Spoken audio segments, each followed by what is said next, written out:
Well, our next guest is introducing a bill to create computer science jobs in the federal government. The reason for this?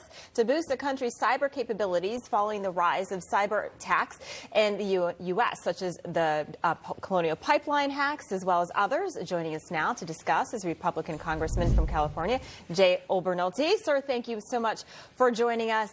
Congressman, I'd like to read a portion of your bill and have you elaborate on it. Your bill reads in part, to establish occupational series for federal positions in software development, software engineering, data science, and data management, and for other purposes. So this is obviously a very important bill because we continue to hear about these cyber attacks, and all the experts say, look, this is how our enemies are going to get us. Yes, absolutely. And I think if you look at the recent cyber attacks on our supply pipelines, it really illustrates the necessity of this. I mean, traditionally, we think of cyber vulnerabilities in terms of direct threats to national security, like attacks on government agencies.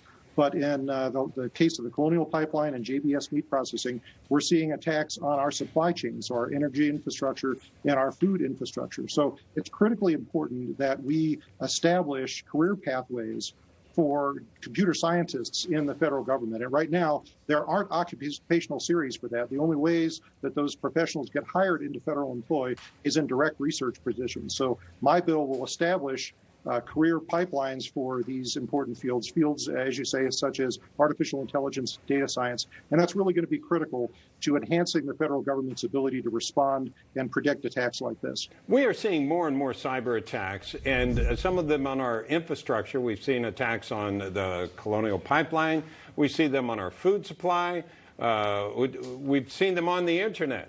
Are you concerned about the Biden administration's reaction to this? Do you think it's taking these attacks seriously enough?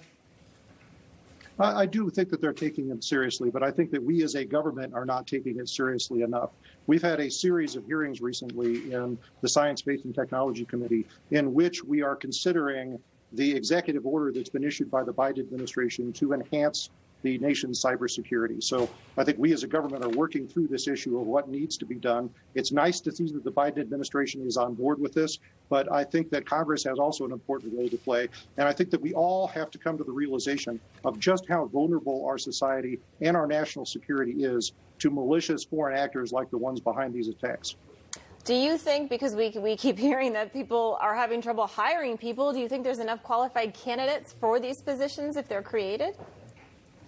No, I don't, and that's an excellent point. Actually, we are dropping a bill next week that I'm authoring that would establish new graduate fellowships for graduate programs in data science and artificial intelligence, because we as a country just are not turning out enough of those professionals. And if you look at what other countries like China are doing, they dwarf our efforts. I mean, those countries take very seriously the need to establish these kinds of career professionals for future generations. And if we don't get out ahead of this, we're going to be way behind in the years to come. Way behind. Define, if you will, what the real threat is to our country, because these threats could bring us to our knees pretty quickly if we didn't deal with them properly, right?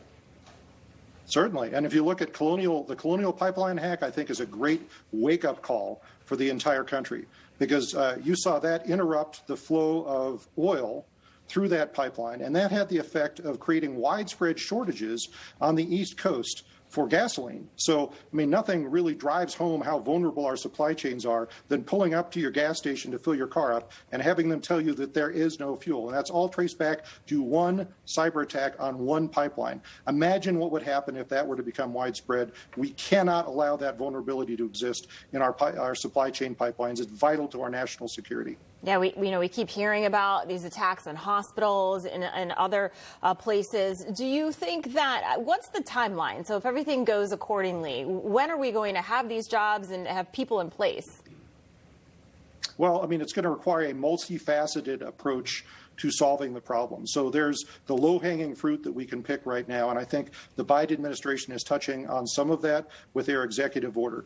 We need to do a better job of identifying where the vulnerabilities are, particularly in commercially available software. We need to be more proactive about establishing teams to preemptively probe vulnerabilities in our supply chains rather than waiting for malicious actors to discover them. And then we need to take a longer-term approach. This bill is a start. All right. I think I think we're kind of losing your audio, Congressman. I apologize. That we appreciate you bringing this to our attention. Congressman Jay Obernolte in California. The latest on